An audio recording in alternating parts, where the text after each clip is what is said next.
Hello, welcome to our YouTube channel. അപ്പോൾ ഇന്ന് നമുക്കൊരു ഗെറ്റ് റെഡി വിത്ത് മേട്ടെന്നൊരു മാമോദിസയുണ്ട്. മാമോദിസയ്ക്ക് പോകാൻ റെഡി ആവാനായിട്ടാണ്. ഫസ്റ്റ് ഗുഡ് വൈബ്സിൻ്റെ മോയ്സ്ചറൈസേഷൻ ക്രീം അപ്ലൈ ചെയ്തു. അതിനുശേഷം ഗാർണിയറിൻ്റെ ഞാൻ തോന്നുന്നു അത് സൺക്രീം അപ്ലൈ ചെയ്യുന്നുണ്ട്. പക്ഷേ ആ സൺക്രീം ഇടുമ്പോൾ എനിക്ക് ഫേസ് ഡള്ളാവുന്നുണ്ട് കേട്ടോ. അപ്പോൾ സൺക്രീം അപ്ലൈ ചെയ്തു. അതിനുശേഷം NYBയുടെ തന്നെ മോയ്സ്ചറൈസേഷൻ ക്രീം മോയ്സ്ചറൈസേഷൻ ക്രീമല്ല, NYBയുടെ ഫൗണ്ടേഷനാട്ടോ യൂസ് ചെയ്ത് കൊടുക്കണത്. അതിനുശേഷം വൈറ്റ് ടോണിൻ്റെ പൗഡർ യൂസ് ചെയ്യുന്നുണ്ട്.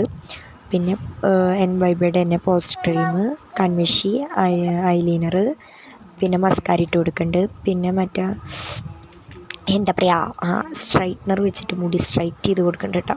അതിനുശേഷം ബ്ലഷ് ഒന്നും കൂടി ലിപ്സ്റ്റിക്ക് ഉപയോഗിച്ചിട്ട് ബ്ലഷ് ഇട്ട് കൊടുക്കുന്നുണ്ട്. ലിപ്സ്റ്റിക്ക് ഇട്ട് കൊടുത്തു. അങ്ങനെ സാരി എടുത്ത് വലിച്ചെടുക്കുക അത്ര വലിയ എളുപ്പമല്ല കേട്ടോ. അങ്ങനെ നമ്മൾ മുടി കെട്ടി ഇത് മീഷോന്ന് വാങ്ങിച്ചൊരു മാല കേട്ടോ. അങ്ങനെ ഈ മാല എടുത്തു. പിന്നെ നമ്മൾ കമ്മലിട്ട് കൊടുത്തു. ലാസ്റ്റ് അഴിച്ചിട്ടപ്പോൾ എന്താ പോലെ തോന്നി, അപ്പോൾ മുടി കെട്ടി കൊടുത്തു.